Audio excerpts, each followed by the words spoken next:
This conference will now be recorded.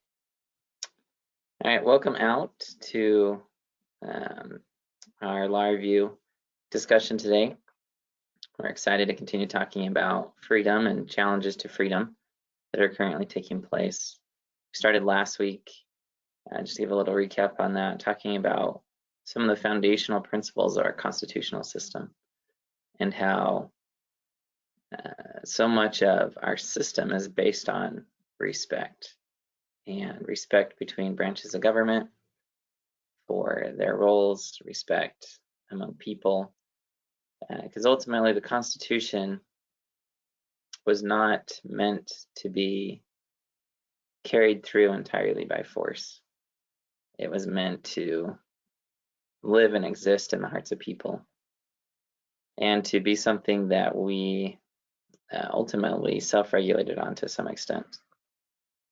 And so again, last week we looked at some of the historical underpinnings associated with that, current judicial precedent that even reaffirms that, where Chief Justice of the Supreme Court says, yes, the legitimacy afforded our decisions rests in the respect given to the decisions. And so we will continue that discussion today to talk more about that respect and hopefully some of the things that we can do to start promoting the respect and working to really understand our constitutional system and how to help maintain it. So I believe strongly that our freedoms are a gift. And I also believe when we're given a gift, we're given responsibility to help pass that gift on to others. I don't believe that we're given things just for our own self and our own selfish interests, but that God has a purpose in these things. To me, to really promote freedom in our country, we really have to understand what's going on, understand how our own actions align with that and our own beliefs. And so in that's where we come to these discussions with is a desire to understand and learn more and help each other learn more. I believe strongly that we can help each other in this journey. I don't think any of us know all the answers. And I think God intends it to be that way so that we work together. There's a lot more strength when we work together. So for a productive discussion, we do ask that we're willing to speak up and share things we disagree on, but we really focus on keeping things civil. One, we really want to avoid using labels or passing judgments on other ideologies or groups. I believe strongly that nearly every ideology or person that exists operates on some basis of truth. And that doesn't mean that everything's true. I don't know if all my ideologies are true. And I'm always trying to learn. So we don't have a need to judge or use labels to categorize people or things. And then three, with these discussions, we really want to stay focused on the issue. It's easy to go off on all kinds of tangents associated with these. They're complex issues. They're loaded with lots of factors. But we do want to really drill down on the issue at hand so that we can get an understanding of that. The other issues, if we want to, we can come back to later and focus on those. So we're going to go through some very real life, real time examples that are happening and talk about, and to me, some of the fascinating issues that they help present and bring to light. So recently, Orange County, California, issued an emergency order requiring that the John Wayne Airport be renamed, since John Wayne had a history of making racist comments. So the question is, what are the pros and cons to such an order? What are some of the good things? And if you only want to address one or the other, a pro or a con, that's fine. But I want to open that up to hear what people think about the pros and cons of that.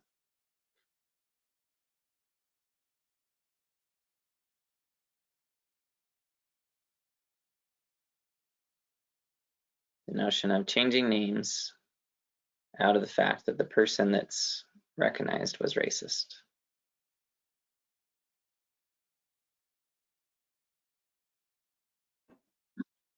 I'm not really sure if I have an opinion on so much on the merits of this as much as seems like there's bigger problems than the names of things that the government could be focusing on. They only have so much time in the day, and Orange County has lots of bigger problems. I feel like more things that the government could be looking at, and this wouldn't be such a high priority if it was an issue. I guess I don't. That's my. I think that we should try to prioritize people's lives currently, how, the safety of people from crime and other things like that, I guess. Yeah, those are some good points. One of the things I see commonly in our society is that there's an issue and we attack things that are easy to say that we fix the issue. So to me, yeah, there's a lot of things that government should be focused on. Changing a name like this, I think, allows people to say that they've done something. But this is really the tip of an iceberg of problems that run much, much deeper. And it gets into things that are a lot more complex to deal with. And obviously we don't all have the means or the understanding to articulate every single one of the complex issues that trickle down here. But this is a common theme that's taking place. John Wayne, I use this example because it's not, I don't know if any of us are just John Wayne diehards that we care that much whether the John Wayne Airport is named John Wayne or something else.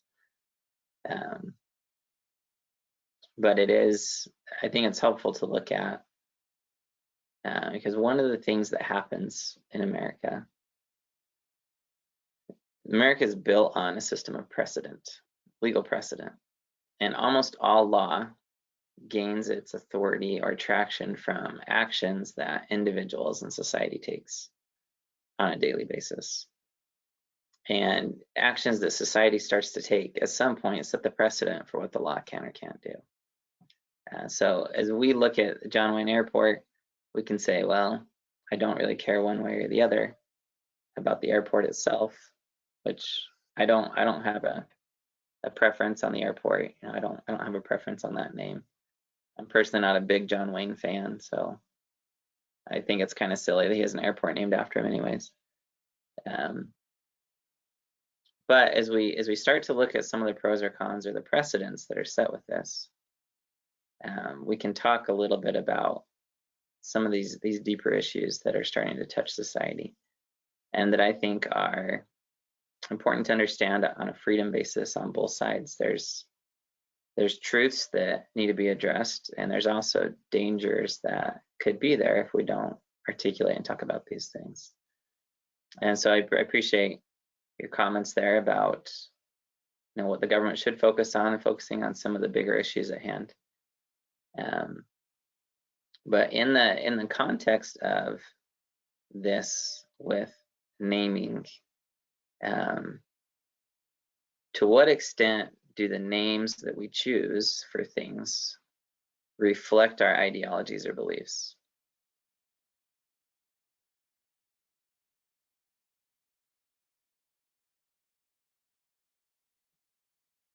I'm wondering if it can also change our beliefs.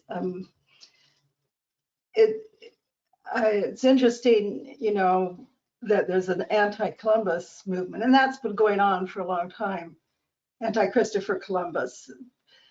And but Claudia Bushman wrote a small book about the history of the nation and Columbus, and for a long time no one celebrated Christopher Columbus, and then it started to come in as being something we should do, and it was some different reasons for it that maybe weren't anything to do with Columbus, but had to do with the times. And so we don't know that unless we read that book. We don't know that Columbus wasn't always venerated, but he became venerated not necessarily because of who he was, but because things people wanted to put forth. And so it's interesting. I mean, and did Orange County name the John Wayne Airport? I mean, is that who named it in the first place? And so should they be able to rename it if they want to? Or there was another example in in Maryland, when we lived in Maryland. A family had donated land for our elementary school, and they were Hillsdale was their name, so it was Hillsdale Elementary School. And later on, after a Black school board member had served and was retiring, they wanted to rename the school his name, George Lisby. And because I had worked in the schools as a parent a lot, I knew him very well, and I really admired him. I thought he was fantastic in his ideas. And so what the school board said was that that the parents had voted at Hillsdale to change the name to Hillsdale George Lisby. But that turned out not to be true.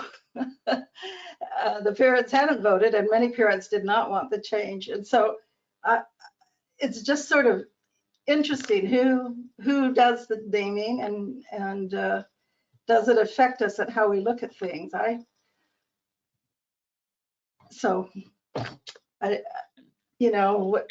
complex.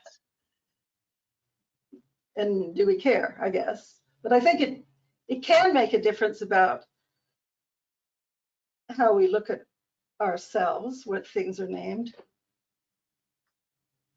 Yeah, and I agree. And it's interesting to me to say, as a country, do we want to be naming our airports and things after Hollywood actors? Is that who we want to venerate? Do we want to uphold different standards or things? But this question of naming is very fascinating to say, what is it that drives it? What is it that makes us care or not care about a name? If it was the George Washington Airport and people wanted to change the name, I think that there'd be a very different response than with the John Wayne Airport. There is certainly some level of significance we attach to names.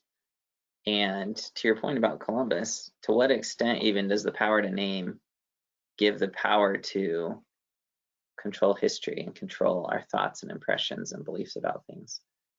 Because if you grow up in a society that has a Columbus Day and the country celebrates Columbus Day, you'll probably grow up believing that there's something good to Columbus.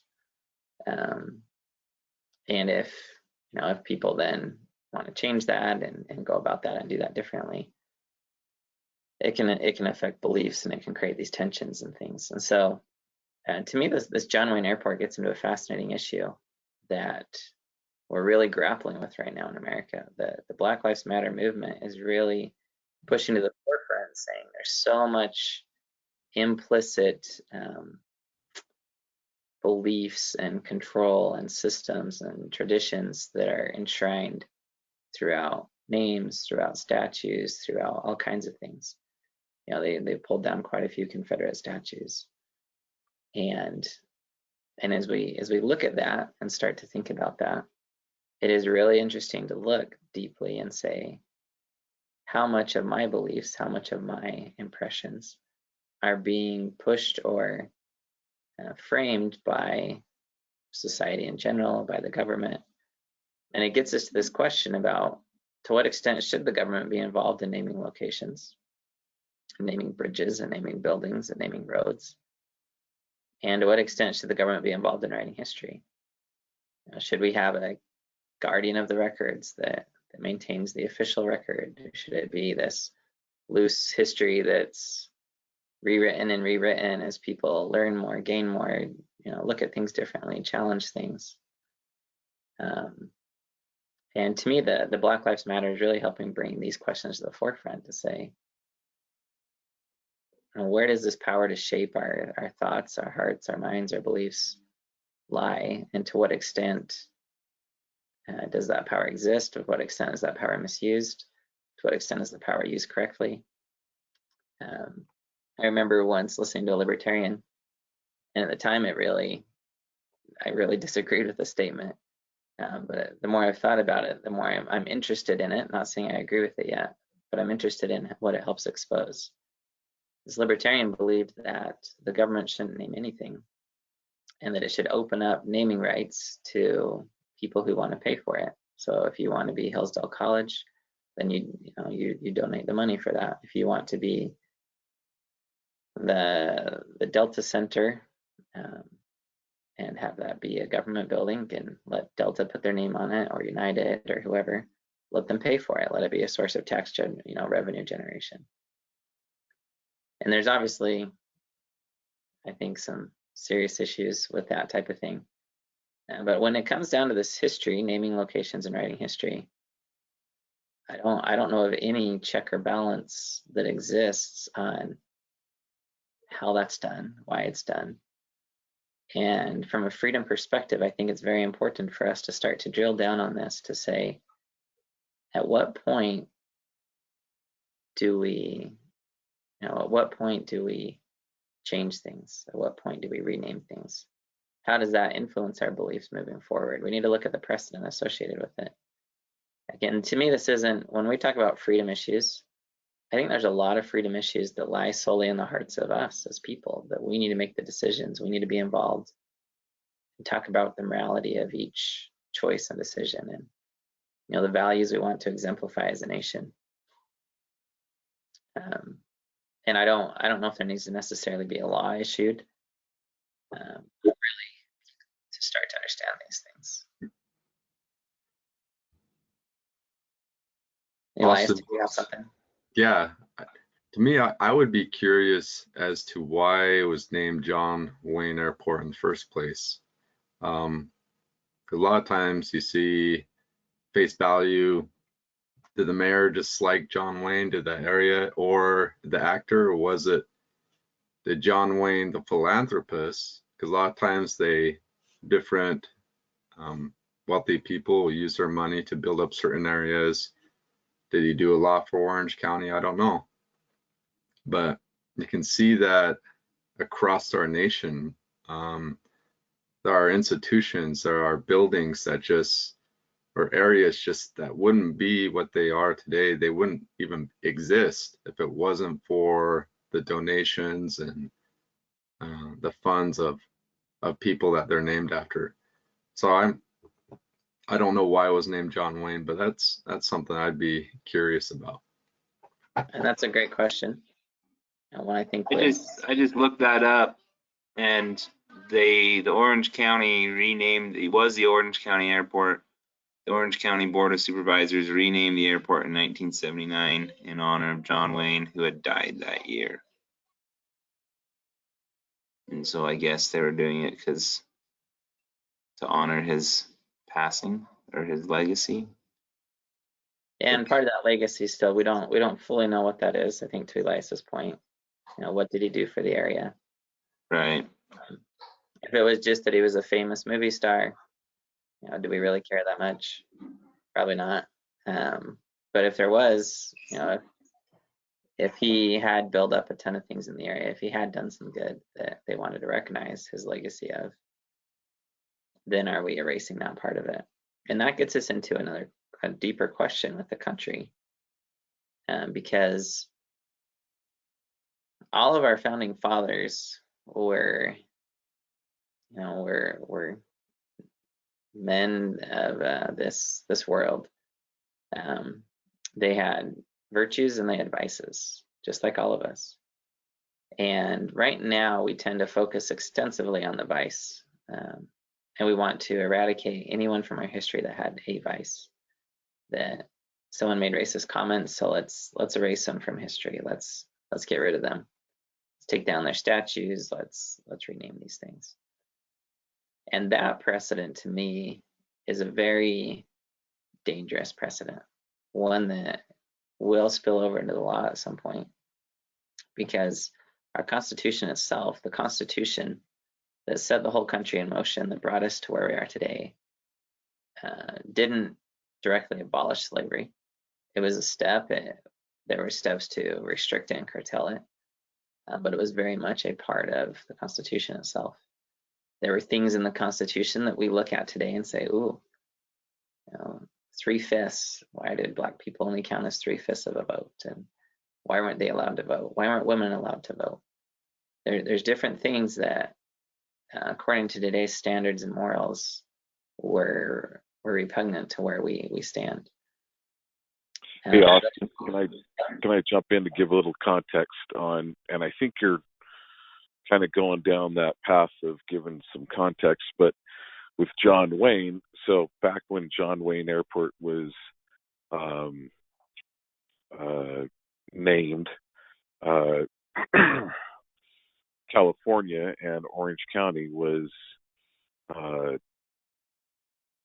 conservative. It was Republican mainly, and John Wayne actually did a lot with different conservative movements. I think he gave money to John Birch Society. He and President Ezra Taft Benson did some political type campaign, not campaign, but did some political commentary together. And so at that time, he was seen as the American male figure. And to give it a little more context, changing that name, one statue that I haven't heard has come down has been President Franklin Delano Roosevelt's statues. I have not heard of any of his statues coming down, but he definitely in the 20th century may have one of the darkest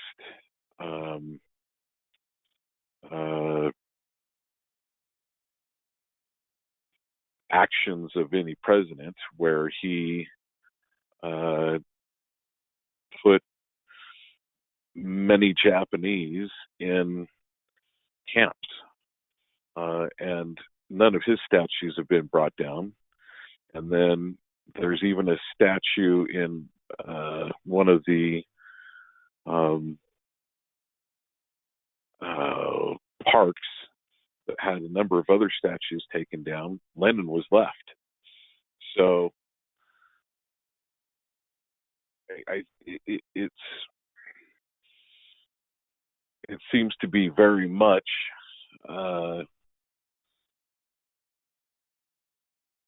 who's in control of the narrative, and what do we want to wash out from our history, and what's an acceptable. So to me, I'm going, it's almost becoming, what's the acceptable history, what's not the acceptable history. And we need to eradicate the pillars of what is an acceptable history and what's not. So forgive me for going down that path. I don't know if that provides any better context, and I think to some extent you're already going down that path. Thanks for the comments there. It is really interesting to look at and always think about what is driving the differences. Why is FDR spared while others are targeted? And are there other things taking place? And that's always a wise question to ask. And it's wise for us to dig in and learn some of these things. It's helpful to know, some of the things John Wayne was involved in. And it is interesting to think about where this leads with if we're going to try and erase anything from history that had a vice that we disagree with today, what impact does that have on our future? If we can't acknowledge the fact that there were good people that were working through issues and it led us to a good place, and what impact does that have on us? And to really drill down into 2 areas of concern I see with changing history right now and the push to do it. The calls are to erase things that were racist. So John Wayne, the sole reason that they want to change the John Wayne Airport is because he had a history of making racist comments. The Constitution has a history of making racist comments. People can argue that the Book of Mormon makes racist comments. People can argue that churches and Christianity and other things had a history of making racist comments. And when we start to take on this notion that we should erase anything that makes a racist comment, we're treading in very dangerous waters, because so much of the, like John says, the pillars of our country are based in virtues that were intermixed with vices, for sure. But if we eliminate the entire thing, we're kicking out both. We're throwing out the baby with the bathwater. And so to me, we really need, for freedom's perspective, we really need to be comfortable coming to a place of recognizing that our history is not perfect, but not trying to run away from or deny our history, but working to continually improve. Say if that was a part of things at one point, then let's figure out how to move on. Let's figure out how to build something better and continue to take the blessings of freedom and the heritages left to us, the good things, and keep those and build on them. We don't want to get to a place where we're literally defending whether the Book of Mormon can stay in publication or not because it has what some would refer to as racist undertones to it. We don't want to be at a place where the Constitution is at risk because there was racism involved with it. We want to be able to maintain these good principles and recognize the virtues they brought and the help they've given us. Can you hear me this time? Yep, you're Okay. welcome. So something I also feel is implied by a lot of these sentiments is that we have to be perfect in order to be accepted. And so, yes, there are things that may have been done wrong in history, but we also have to look at it through their lens. If we went to another country, we can't be upset that when I lived in Mexico, people left, they didn't refrigerate everything. And to me, that was like, whoa, why did you do that? But I didn't go and tell everybody who I knew, you've got to refrigerate all your food and you've got to do everything the way I do it. And you can't put, you know, different things in your fridge. That's not okay. And that's just really disrespectful if I would have done that. But also for people who are back then, they were doing the best they could. And for us too, if someone comes back and refuses to read my history because I did if I drove a gas car and I ruined the environment when they're using hydro fuel or whatever, then there's to me, it doesn't allow me to improve. It says I have to be perfect right now. Yeah, thanks for that. And that goes to a point that we've talked about in a little bit in previous discussions, where we're getting to the point in society where we're judging history on our current societal standards and where we're at, and not recognizing that those pieces helped us get to where we are. And when we impose our judgments of today on 40, 50, 60, 100 years ago, those people will never measure up because we've progressed. And it's a very important thing to do. And yeah, to the point of gas cars, you know, people could look back in 30 years and think we're all the most evil people because we drove a gas vehicle. That's a very good point.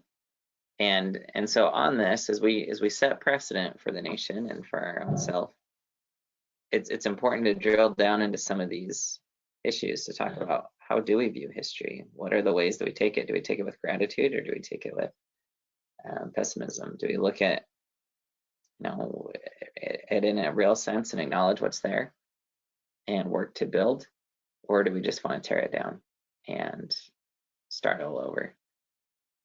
And to me, the foundation of freedom is very much passed on from generation to generation. I strongly believe, this is me speaking, but I strongly believe that freedoms are lost if we erase the heritages, the good that's been handed down to us. And so those are things to start to look at in our own lives about what do we promote? Why do we promote it? Do we need to take some time to understand John Wayne and what he did or didn't do for the area? Do we need to take time to understand the local schools in our area, the naming of buildings in our area, and really have an influence in that to say, hey, here's someone who was ideal, who lived standards we want to measure up to. Let's name a building after them. Or do we allow it just to be, kind of just a random assortment of names and things, and no real precedent to drive what sets that or who controls that? So to me, that's a discussion we can go on for a long time with. There's all kinds of examples, but hopefully that helps to highlight some of what's taking place. And again, I think it's helpful that Black Lives Matter is helping us really look at that and say, ooh, to what extent is this still very much a part of our society, and should it be today? But in the same vein, recognizing, but to what extent is the good part of our society, and to what extent should that still be there? And helping to really stand firm on those good principles on either side, whether we need to get rid of a name or promote a name. I don't think there's any big moral issue with renaming something just on its face. And I think it's fine to say, we celebrated so and so for 40 years. Now it's time to celebrate someone else. But we do have to be careful about where it leads us and why, and the principles that we're allowing that to happen with. So going on to the next slide, when we're going to talk about precedent again. On June 30th, Los Angeles County Department of Public Health issued an order that banned all fireworks shows. They cited coronavirus cases and the risk of spread as being too great. They just said, we're taking off again here in California. Cases are going up. We can't have people getting together because we've already been through this once. It was miserable. We don't want to do it again. Lancaster City in Los Angeles County elected to defy the order. The mayor actually signed a proclamation supported by the city council and still hold his fireworks show. They signed an agreement with the vendor, holding the vendor completely harmless, agreeing to indemnify them from any issues, and accepting all liability. The mayor even said, he says they may come after me and there may be repercussions for this, but I feel strongly that we need to have this take place. So Lancaster City said, but we don't want to spread coronavirus, so remain in your cars to watch the show. Or if you're going to get out of your car, they said you need to wear a mask and social distance. Other Los Angeles County residents set off a lot of illegal fireworks as well to celebrate the 4th of July, which are generally banned in Los Angeles due to fire risk. They have quite a few dangerous wildfires that go through there. And these were big fireworks. You can watch videos of the fireworks just going off everywhere over LA over the 4th of July. So the question is what precedent is set by such actions? And this can be good or bad precedent that we're looking at. But in your mind, what's some of the precedent you see?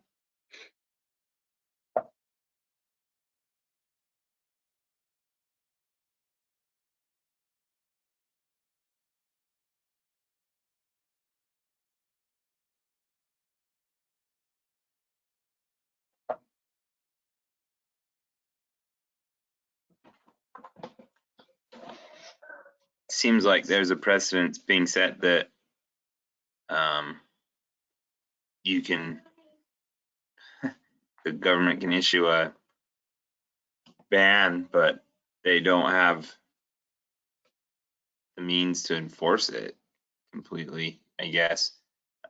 So then it comes down again to just personal accountability if you're gonna do what the government says or not, because I mean, all these people, I don't know if Lancaster City, I guess, will get away with it, but a lot of people are gonna get away with setting off these fireworks shows. And so it like you said, it damages the respect to the government if the government is giving things out that, you know, I think if, you know, if they're setting an order and then you can't enforce it, it weakens your credibility a lot.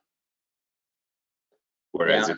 if it was just a recommendation, then your credibility remains, because then the people feel like they have their own accountability and they can decide for themselves.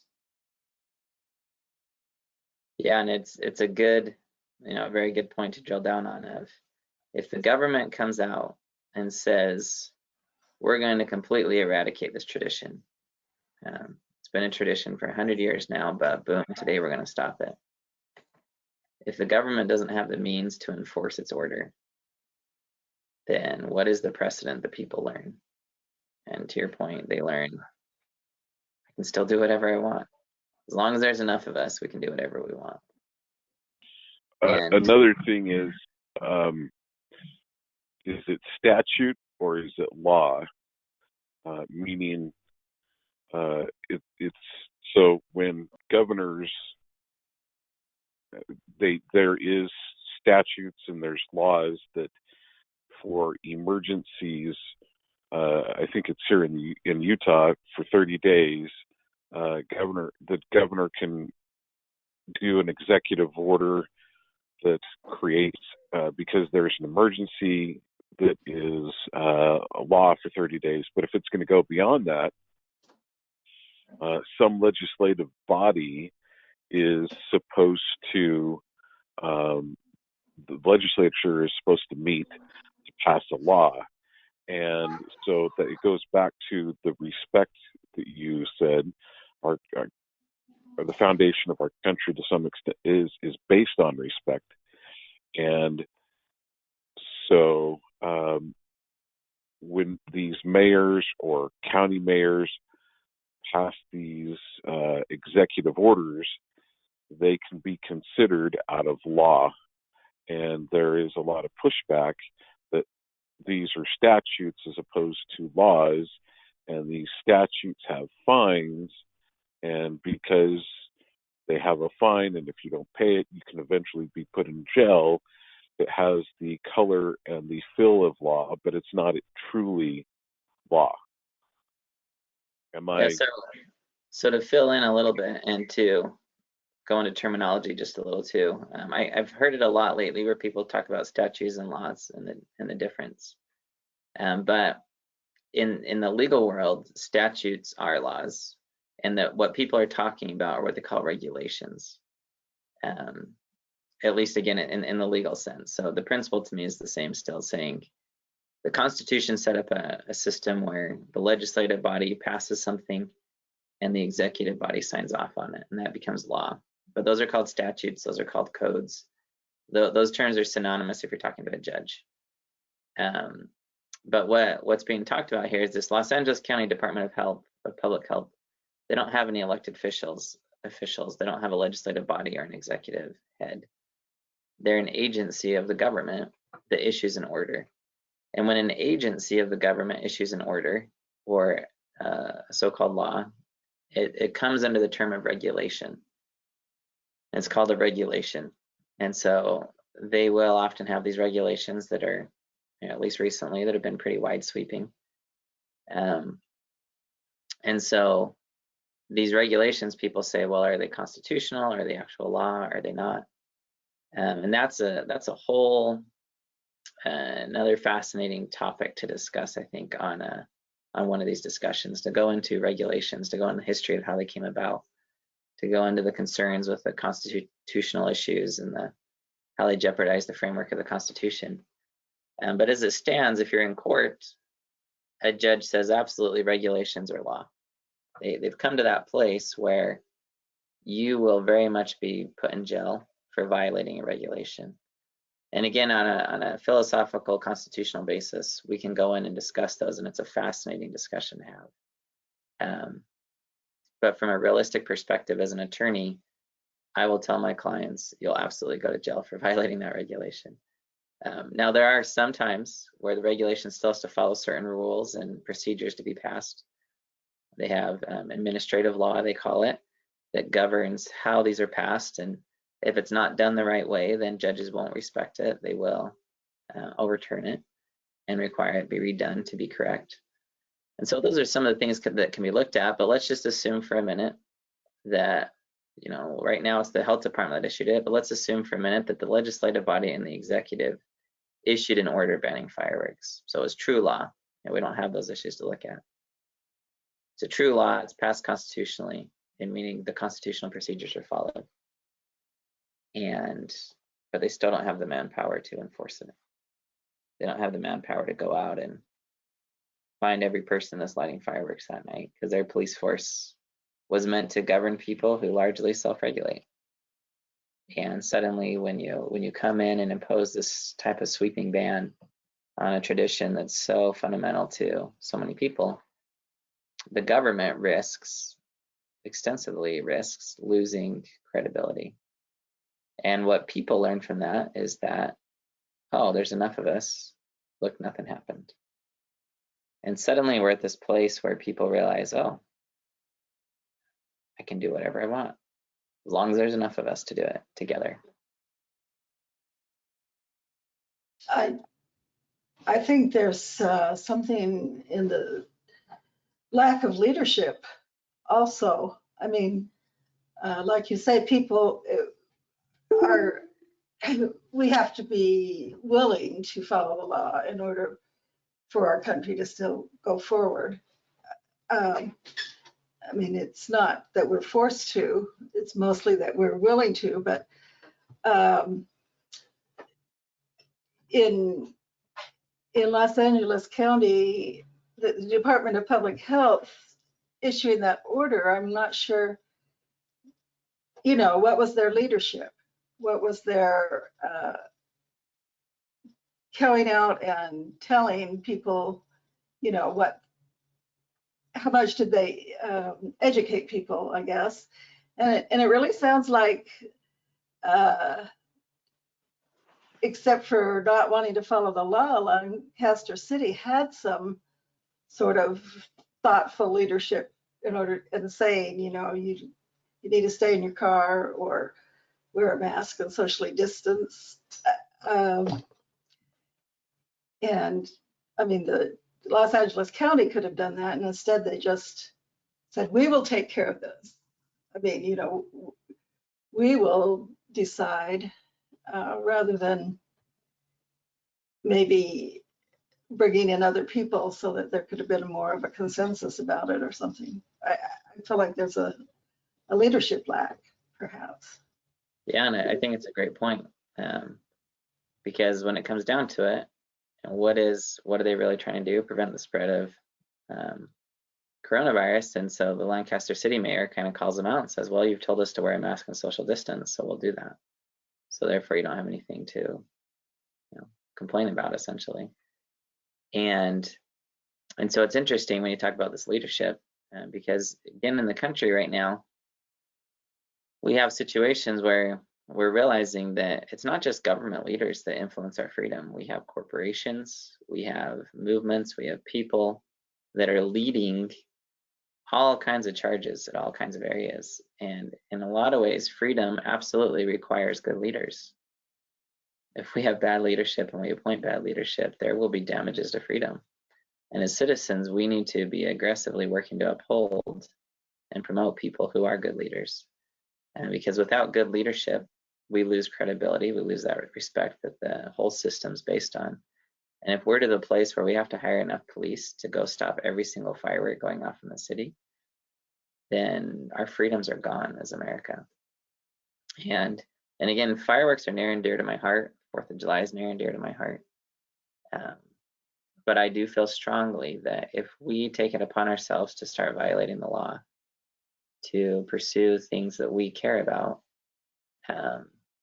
the whole constitutional fabric falls apart. And I believe that God gave us the Constitution as a means to rectify injustices over time.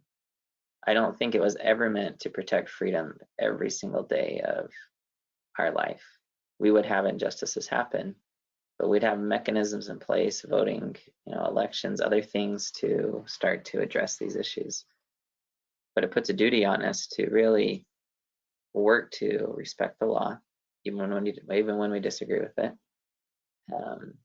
Because if we don't, if we set the precedent, it's okay to disobey the law, then that precedent will spread, and everyone will choose to disobey the laws they don't agree with, and it will result in anarchy. That our system's not set up to maintain rule by force. It's not the American way. And if we're going to that route, then the constitutional system will fall apart. So we need to really have integrity and stand up and say, yep, it's the law of the land. And on that point, I've always been fascinated by this. This is a scripture that exists for the Church of Jesus Christ of Latter-day Saints. And it says this. It says, let no man break the laws of the land, for he that keepeth the laws of God hath no need to break the law of the land.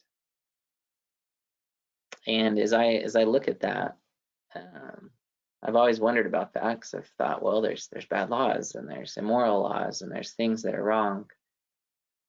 And as I look at our constitutional history, I don't know of a time when God has authorized people to rise up in bloodshed or violence or rebellion against the laws of the land.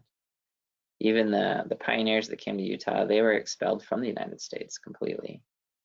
And God didn't tell them to go fight. He didn't tell them to go to bloodshed. He told them to suffer the injustice and let the constitutional system work itself out. And it did. The 14th Amendment came about to stop what happened to the saints from happening again. And it's a really interesting thing for me to see that God will expect us under the constitutional system we have to suffer injustices at times, with the eye of working longer to bring about freedom and goodness, because it was very much meant to be a system that didn't have to go to war again, that didn't have to kill people or resort to this extreme force. It was a system that would tolerate injustices for a time so that they could come out later. So on that, we don't have to go through all of these because we won't have full time to do that today. But these are fascinating issues that come up. I think a lot of people have heard about photographers that haven't wanted to photograph a same-sex wedding because they morally disagree with it. And I've been really interested to see where that's gone now, because in the South, there's large plantations that have been preserved from the 1800s. There are these beautiful areas. They have beautiful property, beautiful buildings, and it's very popular to have weddings there. And now what's happening is that wedding photographers are saying, due to the connection to slavery, they are morally opposed to taking wedding pictures or servicing a wedding that takes place on a plantation. So it's really interesting for me to see this, how symbolic the wedding is with religion, with culture, with beliefs, and how deeply we're ingrained in them as a country in grappling with the issue of, if you're a photographer and you refuse to go to a wedding on the basis of racism or slavery connections, or you refuse to go to a wedding based on the fact that it's a same-sex couple, there's a whole context we can discuss there on that question. But as you think about it, you have to realize with all these things that no matter what precedent you set on one hand can swing to become the precedent on the other hand. And so another one in B here, you highly oppose abortion and the government has started sending some of your tax dollars to abortion providers. There's people I know that say I don't pay taxes anymore because I can't morally support the killing of children, the way that they see it. And so they stop paying taxes. But if you go look through what the government spends tax money on, I can guarantee you're going to find something that you strongly morally oppose. And if all of us feel that we can just stop paying taxes because of that, then again, the whole system starts to fall apart. We start to have issues. And we really have to look at the methods we pursue become the precedent of tomorrow. And a lot of these things I see conservative groups or those that believe they're right, whether they're on the, they're correct, whether they're on the right or left, they start to take means that go against the constitutional system, and they justify it because they say, well, there's life at issue here, or there's this serious moral issue. But then that precedent opens the door to others. And I believe strongly that as a freedom-loving people, we have to strongly respect the system that God established to rectify wrongs. And really, really hold fast to that, to work to talk to others, to to share our message. We see currently where we have video surface of police brutality. They're very troubling to see. They're very troubling to deal with and address. But many feel the system is not responding to the voices that seek change. So a lot of people on both sides, I hear them all the time say it's hopeless. It'll never change. And that's an issue that we have to decide in for ourselves. Do we have enough belief in the system God gave us to believe that it will or won't change? Or are we going to take matters into our own hands? And a lot of it really boils down to belief in the level of trust that we have in kind of the beauty of the constitutional system. Again, going back to the Latter-day Saints who were driven out of Missouri by force, homes burned, people killed along the way, and the extermination order issued. That was in the 1830s, 1840s that really took place and that they left. The 14th Amendment came 20-something years later that stopped that from happening again. And 20 years would seem like a very long time to live under that injustice, 20-something years. But I think in God's eyes, it's a very short time for the good that can come about from a country that can stay together and work together. And so in D, one of the things I want to point out, I believe this is a real possibility. And I believe we need to start talking about this with people. With coronavirus right now and the need, often the requirements that we stay home, a lot of elections have been canceled for in-person elections. They've gone to mail-in ballots. Trump is actively tweeting that mail-in ballots are fraudulent and the system can be mixed and messed with and things. Whether he wins or loses the election, I'm almost certain there's going to be allegations of voter fraud running throughout things. And the question becomes, what do we do when an election's over, the country's moved on, and evidence surfaces of voter fraud or of manipulation to the ballots or the system? And this is one that I think we could, if anyone has an idea on, we could talk about for a second, because it's a really pressing issue that's coming, and that from a freedom perspective, I think we really need to address and tackle. So does anyone have any thoughts on presidential election takes place? A couple months later, there's pretty compelling evidence of fraud.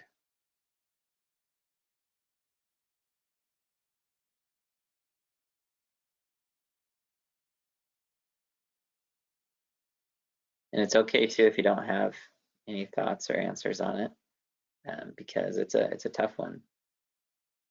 I guess, is there an election board or something that would investigate the fraud, or what are the things set up? That's a great question. Currently, there's nothing set up to address it in America. So it would be like going to the Supreme Court again for them to decide? I mean. Yeah, so with Bush v. Gore, if that's what you're talking about, 2000,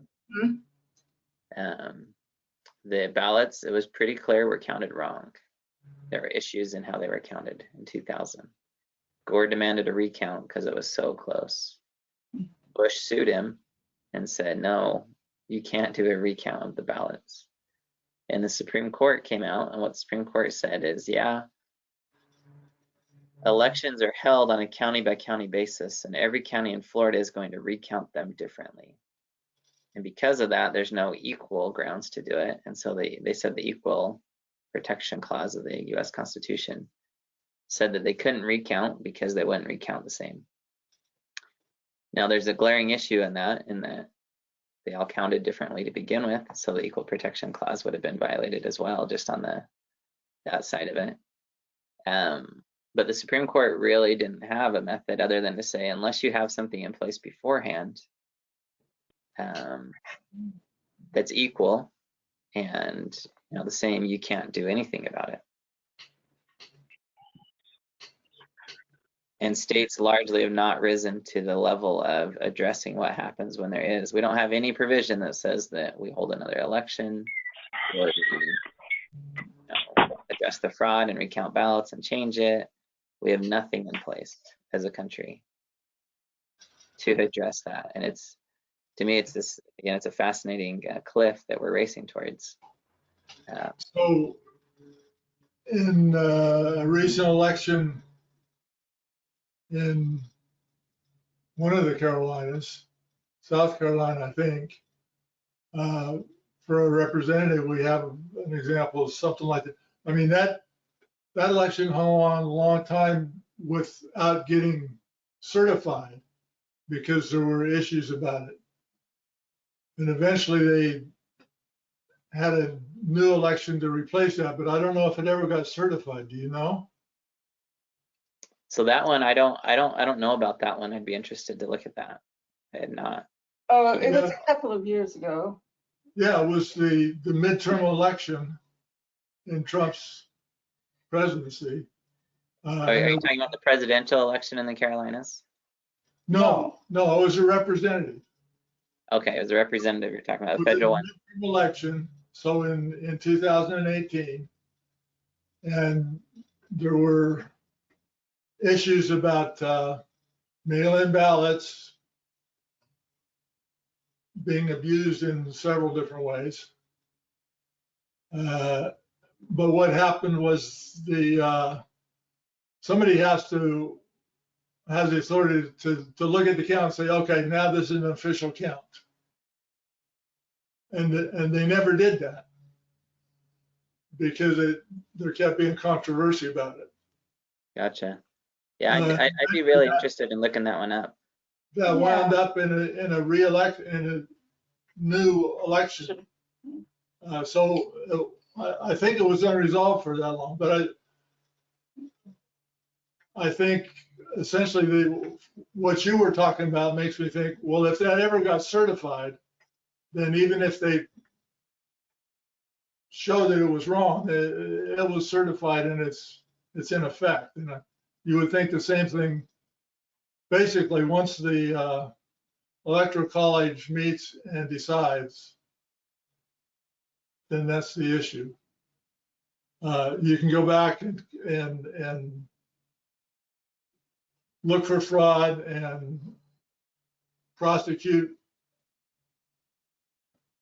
people for violating, doing for their illegal actions, but it wouldn't change who was president. And that is largely so far where the courts have gone with it. They refuse to address election issues after the election's over.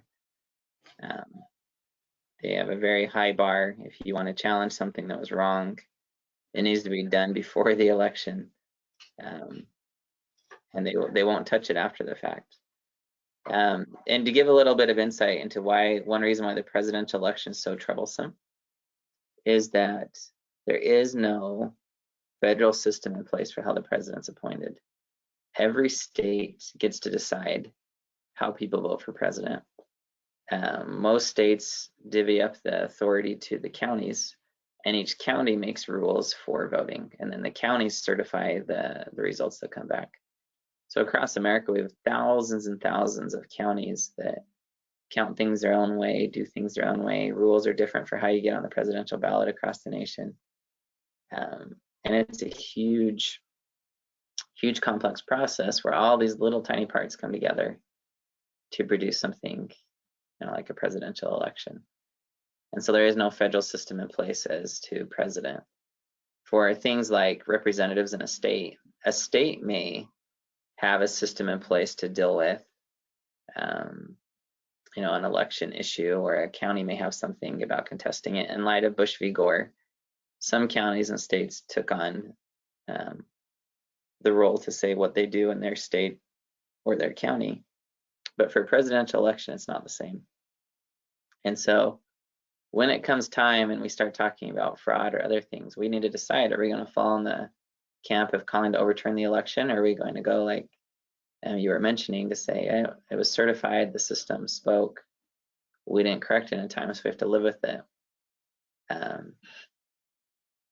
And there's, you know, there's freedom issues on both sides of that. But ultimately, from respect for the system, I do think that if we've chosen as a country to not decide what happens, then we do need to fall in line with the system that's in place to maintain that integrity. Because if we just suddenly say, oh, I can prove there was some fraud, so the whole election's invalid, I'm not going to follow this guy as president. You know, this is whether it's Trump or Biden or whoever. We're back to the place of lighting off fireworks whenever we want to, or protesting in streets, or tearing down statues, or blocking traffic, or whatever else starts to happen. We start to see these things bubble and realize that as the people, we need to really support. There is some level we have to support the system at, and work to change it. And so one thing I would recommend is that we start talking to our reps about, hey, what are we going to do to have a check and balance on the system so that we can show that it was fair? So if these issues come up, we can at least have something to show people that it was fair.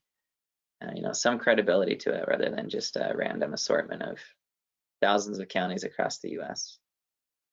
And that's something that we can control. We can start those discussions and start to work out at least something, you know, looking ahead to what Trump's already tweeting about, what coronavirus is doing, and recognizing, hey, it's time to say something, to speak up and address an issue before it happens. We won't get into this much because, again, we're out of time. This, to me, is one of the things the government is currently doing, because it can't enforce all the laws, is they're conscripting citizens to enforce the laws for them. And there's different ways they do this. The example in A is that they force business owners to be tax collectors, is one example.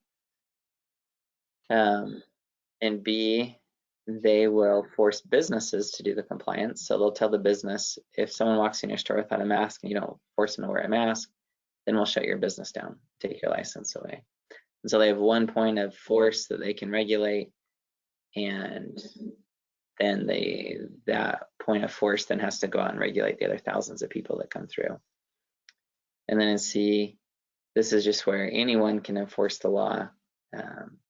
We just allow people to sue and sue and sue to enforce the law. Each one of these has pros and cons, and I'd be interested if we had a follow-up conversation on this.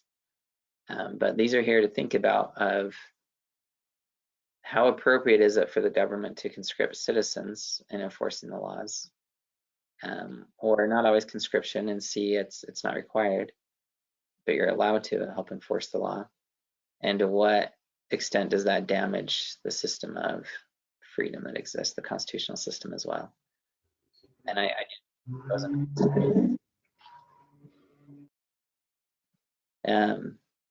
but ultimately, I think we need to ask ourselves, what steps are we taking in our personal lives to help maintain this basic respect for the Constitution and the rule of law that it creates? Something I feel so strongly about is that God created this country to enable us to work together and to hold something together, despite the injustices or issues that would come up along the way. He wanted us to have a system that allowed us to work for freedom not just to have freedom, not just to have it every day of our life, but to work for it, to constantly be striving to do that. And so the invitation is to look at your life and start to say, can I reach out to a representative today and say I'm concerned about the election? Ask them what they have in place to address the fact of coronavirus and other things, contribute some thoughts to that, start that discussion. Can we take a stand and say, yes, even though I don't agree with the law, I'm going to work to respect it, to maintain the constitutional system that we have. And I think as we look at our life, we can start to see areas where that becomes important. And if we go back to this, let no man break the laws of the land, for he that keepeth the laws of God hath no need to break the laws of the land. I believe God will smile more on our efforts for freedom when we follow the laws, even if they're encased in regulations or different things, than if we're taking matters into our own hands. And I feel that the matters we need to take into our own hands come from another scripture from the Church of Jesus Christ that says, as the preaching of the word had a great tendency to lead the people to do that which was just, yet it had had more powerful effect upon the minds of the people than the sword or anything else which had happened unto them. I believe the Constitution and the system created imposes an obligation on us to teach truth and work through our differing opinions, to suffer injustice for a time, because there's far more spirituality, far more unity, and far more possible when we can hold ourselves together even when we disagree than when we simply just say, I'm done, and I'm going to take matters into my own hands. And I believe strongly that freedom imposes an obligation on us. The constitutional freedom in America, the system we have, the heritage we have, very much gives us the duty to teach people truth, to talk about these things, to raise our voices, and to be a force for helping to shape where the country's headed. It's all based on precedent. It's all based on what we do today and what we don't do. And our voices are super important. So I appreciate each of you being here. I appreciate each of you speaking up. It's super good to get together and discuss these things. I know I feel really encouraged in having discussions and talking through these things. It helps me a lot. And I hope that we can continue these discussions in our lives and recognize we do have an impact. None of us are an island. We can each influence the course of the country for good. So thanks for joining the call today. We'll follow up next week. If any of you ever have subjects you'd like to discuss, please let me know, because we can certainly pick up some of those. But we'll keep going through some of the current issues and freedom and look at them in a historical context as well. Thanks for your time.